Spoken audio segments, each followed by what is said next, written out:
Jesús le dice que no se una a ninguna iglesia, ya que todas estaban alejadas de la verdad. O sea, el momento propicio para armar una nueva secta. Bien, ¿qué tal, queridos amigos? ¿Cómo están? Espero que muy bien. Aquí estamos en otra entrega, ¿no? Para hablar un poco de todas las creencias mágicas que ha permeado nuestra sociedad. En este caso, les vamos a hablar de una secta muy conocida, ¿no? Que seguramente ustedes conocen, que es la de los mormones, ¿no? Y les vamos a contar un poquitito de dónde proviene y cuál fue el contexto en el que nace esta creencia. Por supuesto, aquí con mi amiga Carlita. Carla, ¿cómo estás? Muchas gracias, Dieguito. Bien, ¿y tú? Bien, y contenta como Bien, cada bien. semana. Cada semana significa un nuevo tema. Y en este caso puntual, el tema de los mormones a mí me encanta porque yo con 16 años me bauticé y fui mormona. Así que me encanta el tema de los mormones. A la pucha, ¿no te visitó también el ángel Moroni o no? Esto lo cuento con mi abogado enfrente. Joseph Smith nace en 1805, fallece en 1844, y él es una persona que nace en Nueva York en un contexto religioso muy interesante, donde se ve un fervor muy grande, pero también una confusión y división, ¿sí? Porque hay una puja entre las sectas de los presbiterianos, de los bautistas, ¿sí? De los metodistas, donde ellos atraviesan una especie de crisis porque todas esas sectas se, digamos, autoproclamaban como verdaderas, ¿sí? Y había una especie de lucha por ver quién se quedaba con la cantidad de fieles.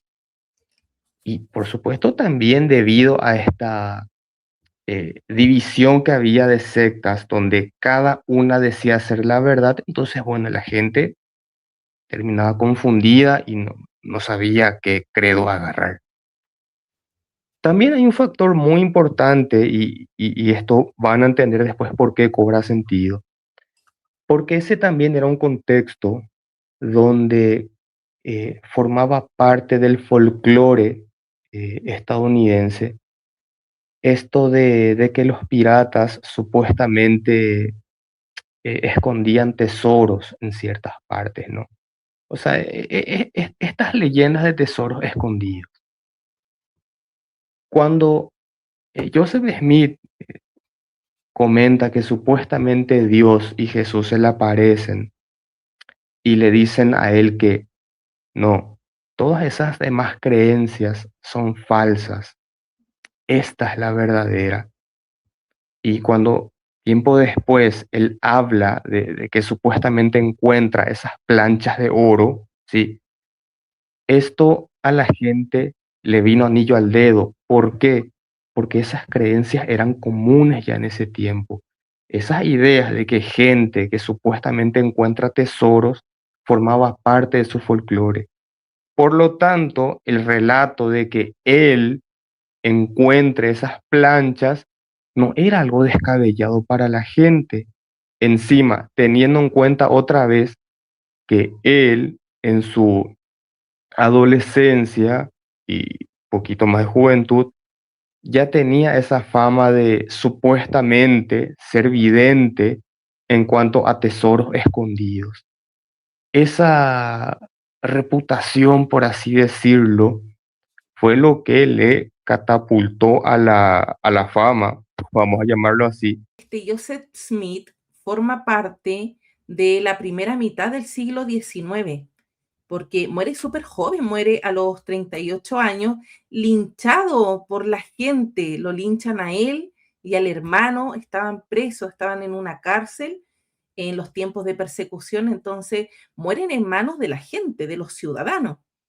Entonces, por esa razón alcanza a vivir 38 años de vida, pero comienza todo súper rápido, porque con tan solo 15 años tiene la primera visión. Y esa primera visión, que sería de Dios Padre y Jesucristo, lo curioso es que, tal como nos decías, Diego, yo aquí apunté, que Jesús le dice que no se una a ninguna iglesia, ya que todas estaban alejadas de la verdad. O sea, el momento propicio para armar una nueva secta, porque necesita, Exacto, tal cual lo vemos en la Biblia, la autoridad divina es la que va a decir lo que tú tienes que hacer y a la vez tú lo replicas, lo comentas a la gente y eso ya es una autoridad. Las tablas de la ley, todo donde siempre hay un ser divino, una deidad, la gente hace caso porque es el mandato de algo que está más allá y en este caso es Dios y Jesús quienes están hablándole a José Smith.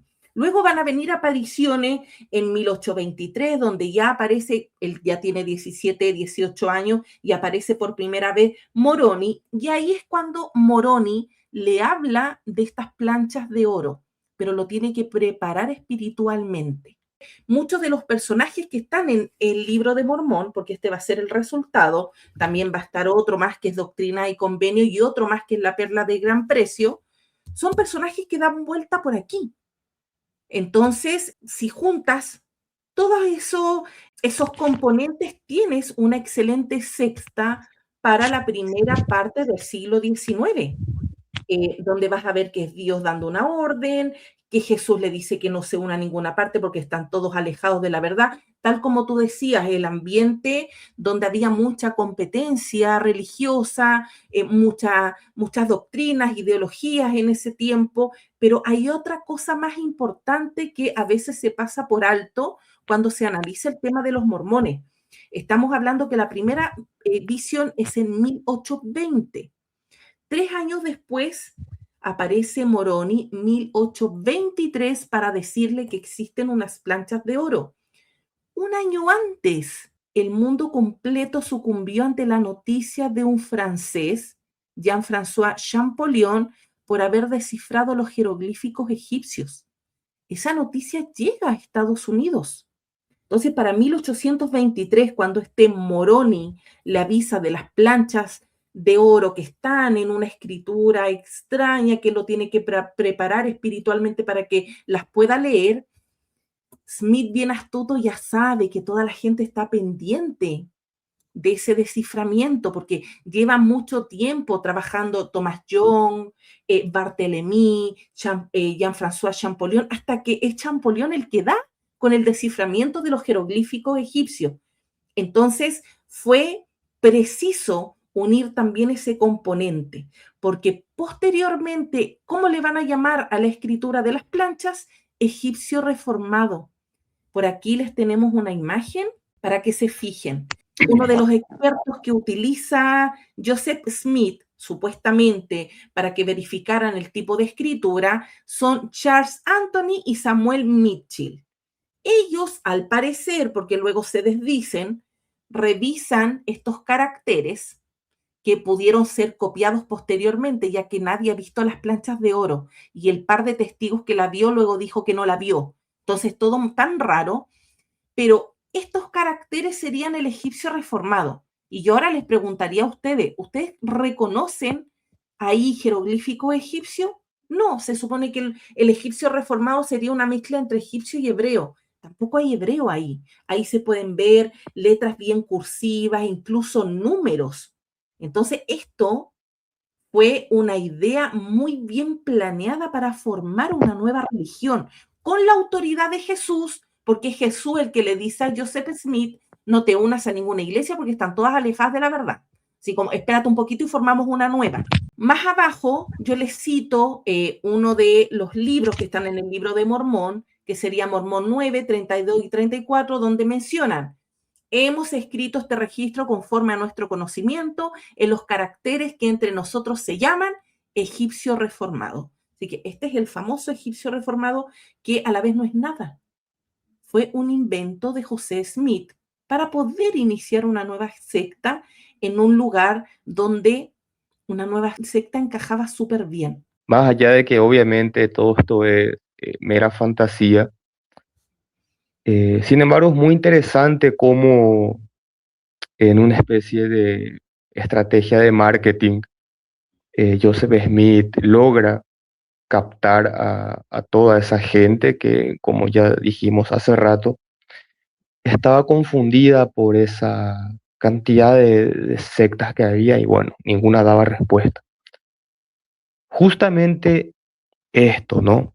El hecho de traer un producto nuevo, más el hecho de decir que en esas planchas supuestamente estaba escrito que Jesús había venido eh, junto a los nativos indígenas, daba un aire de nacionalismo, ¿no?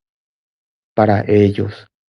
Porque claro, las otras sectas eh, hablaban, es cierto, de la Biblia, pero de lo que se había quedado ahí en la Roma del siglo I. Pero viene José Smith a decirte, no, no, espera un poco. Jesús vino acá, acá en nuestra tierra. A nosotros vino a visitarnos el hijo del jefe, ¿no? Entonces, ese sentimiento nacionalista, ¿no? De, de que Jesús venga en tu tierra, en tu país, a verle a tus ancestros, genera obviamente un sentimiento fuerte de pertenencia, ¿no? Y también el hecho de presentar un producto nuevo, porque el otro problema que tenían las sectas es que leían la Biblia, pero la interpretaban de manera diferente. En cambio, viene José Smith a decirte, no, no, no, acá tenemos un producto nuevo. Y sale el libro del Mormón, ¿no? Esto es solamente nuestro, no es copia de ningún otro. Nadie va a decir que otro lo entiende así o de otra manera. Entonces, el traer una idea nueva, algo distinto, por así decirlo, terminó siendo impactante para esa gente, ¿no? Y bueno, como estrategia de marketing funcionó perfecto. Claro, porque el libro del Mormón, en esa primera mitad del siglo XIX, aportaba una nueva luz para la gente, porque traía Claro, un refresh de nuevas creencias, de nuevos personajes, pero tal como tú dices, con esta autoridad que es Jesús. A mí me parece súper curioso cómo es que la gente cae, si bien luego viven una persecución importante, posteriormente a su muerte, ya que todo esto se funda en Nueva York, como Diego decía al inicio, todo comienza en Nueva York, pero con la muerte de José Smith en 1844 van a salir ramas de este movimiento de los santos de los últimos días, hasta que posteriormente vamos a tener en Utah el movimiento que está hasta la actualidad, que es la Iglesia de Jesucristo de los Santos de los Últimos Días. Entonces, por ejemplo, cuando yo pertenecí a esta iglesia en mi adolescencia, una de las cosas que a mí me llamaba la atención era, por ejemplo, el hecho de que ellos se bautizaban por los muertos, ya que ellos estaban a un nivel muy diferente. O sea, decían, las otras iglesias no lo hacen, las otras religiones no lo hacen, pero ¿qué pasa con tu abuela, tu abuelo, tus padres, algún familiar que haya muerto y no haya conocido la verdad? ¿Se van a condenar por no conocer la verdad?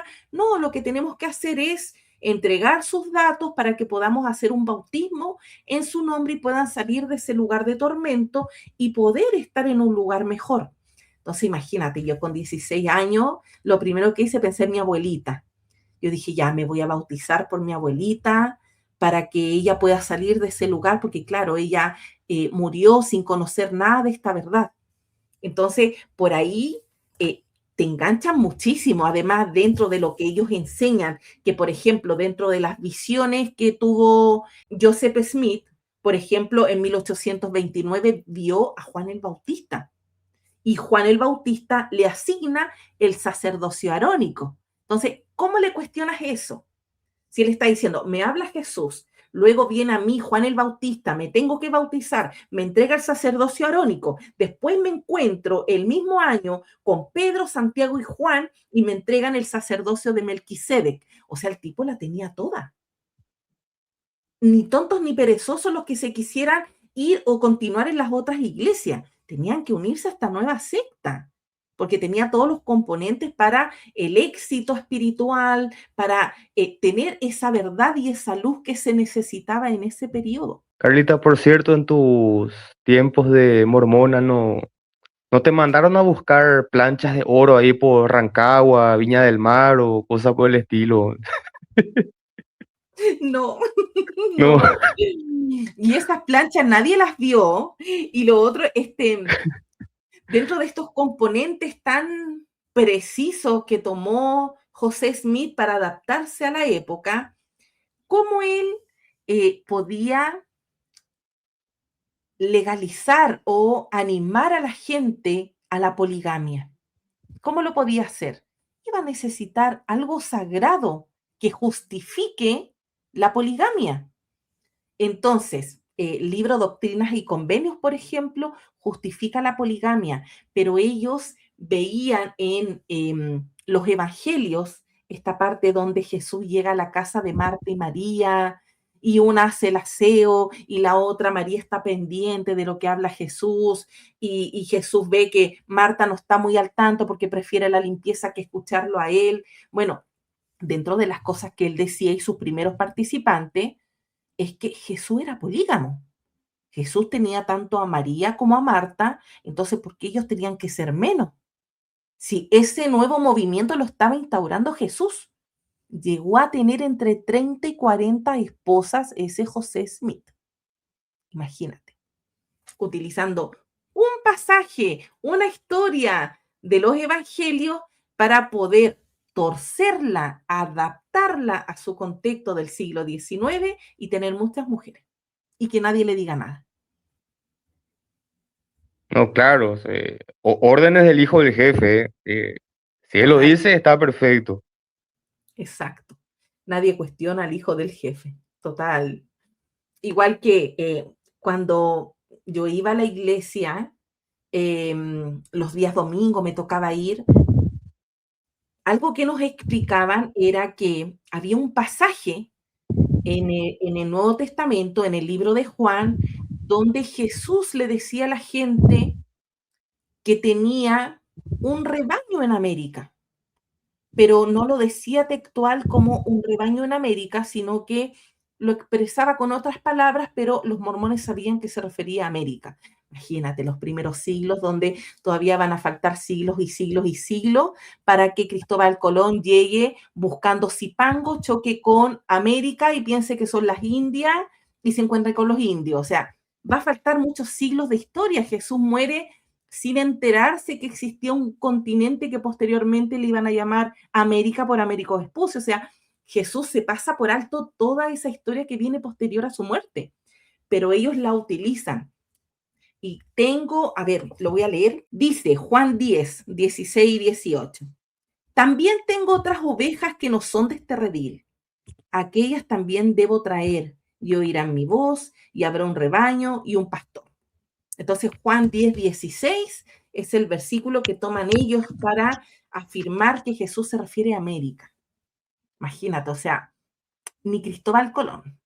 O sea, Jesús en el primer siglo ya reconoce un continente que nadie más que él conoce. Es una mezcla de manipulación de la Biblia, más historias inventadas, porque también se inventan esto de que supuestamente un profeta judío llamado Lehi, que se había escapado de, de Judá mucho antes de que ocurra la invasión de Babilonia, y que él había venido al continente americano, ¿no?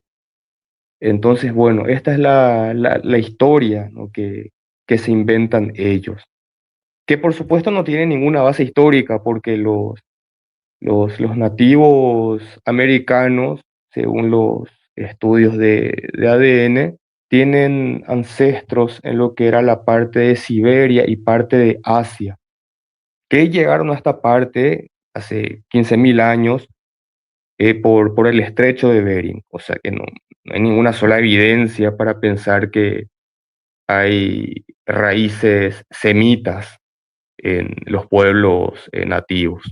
Yo lo relaciono mucho con lo que estaba viviendo en la primera parte del siglo XIX el mundo con el tema de el descubrimiento de la piedra de Rosetta, porque esa piedra se descubre en Rashid, en Egipto, en 1799. La toman los franceses en estas expediciones de Napoleón.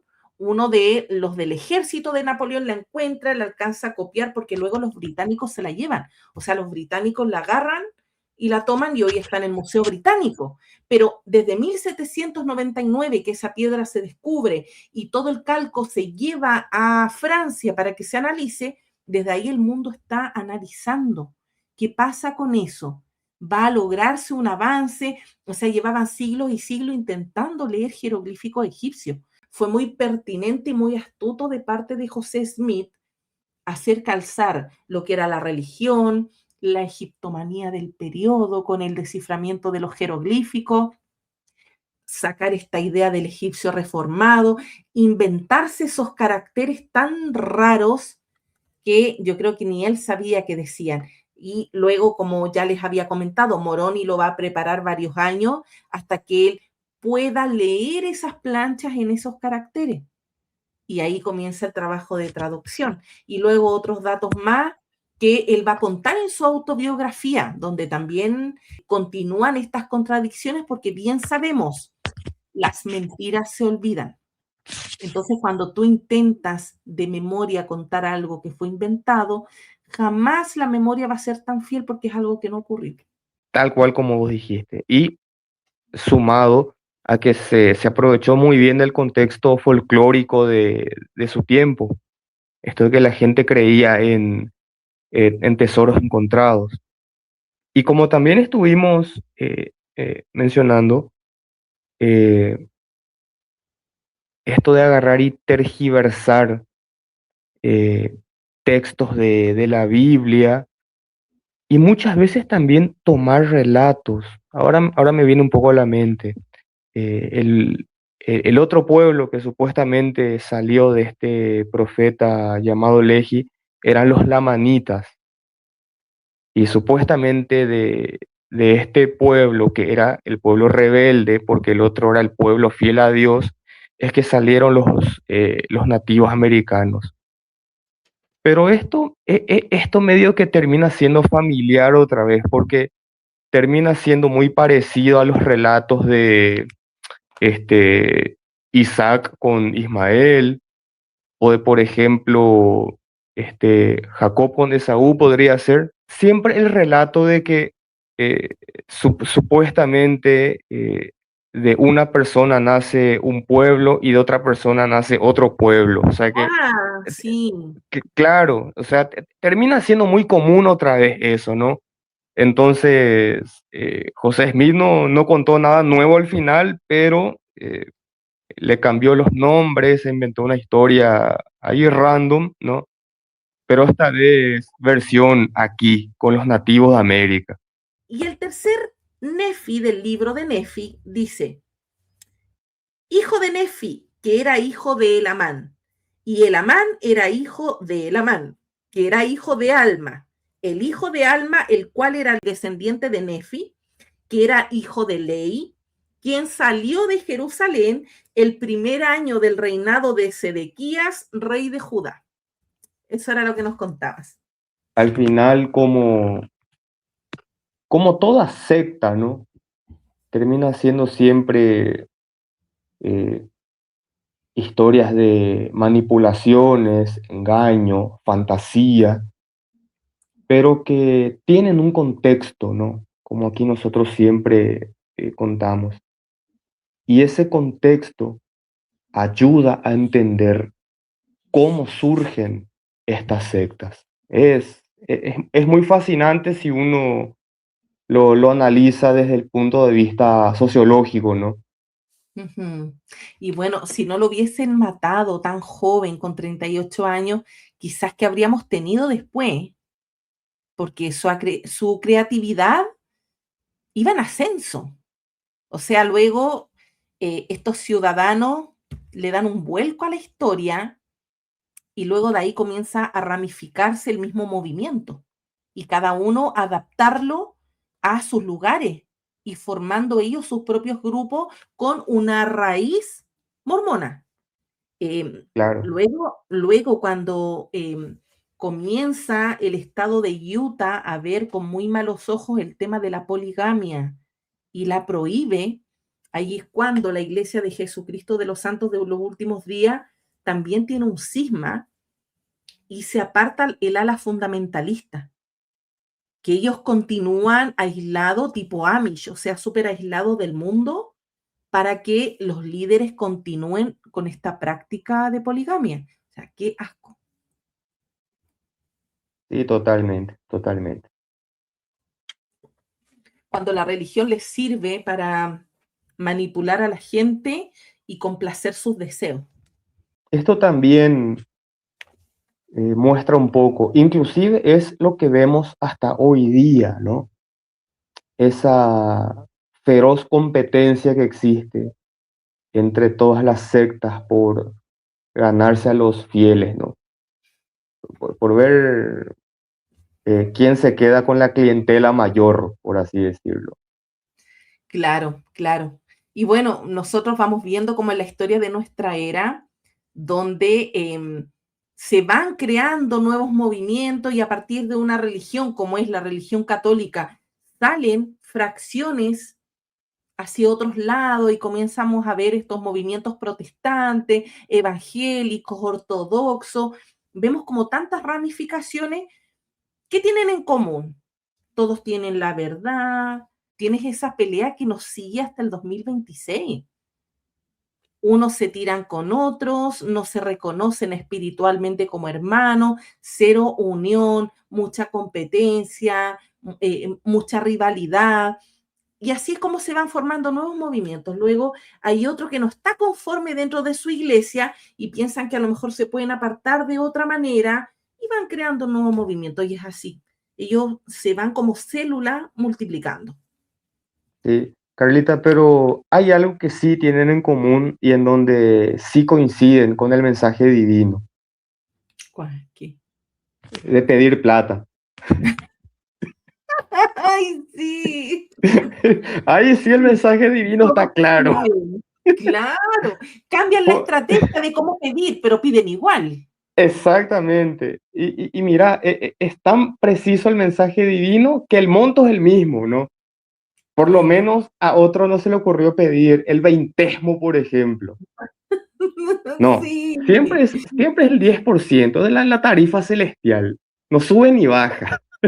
Claro, mira, hoy ha ido cambiando la modalidad, porque hoy utilizan superchat de YouTube, enlaces de PayPal, todo eso sirve, porque también a Claro, través de la fe, de la creencia, siguen manipulando las conciencias de los otros.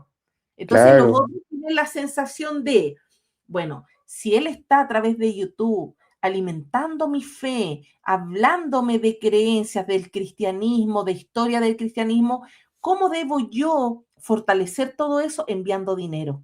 El creyente está pero muy adaptado, muy adoctrinado al tema de que tiene que dar dinero. exactamente, así es. Sí. Ujú. Bueno, hasta aquí vamos cerrando el tema. Esperamos que les guste tanto como nos gustó a nosotros, porque de verdad que es entretenido ver cómo Sí. nace este movimiento de los santos de los últimos días. Así que ya saben, seguimos en contacto a través de los comentarios. Dale amigos, esperemos que les haya gustado y bueno, que sigan apoyándonos. Adiós. Adiós amigos.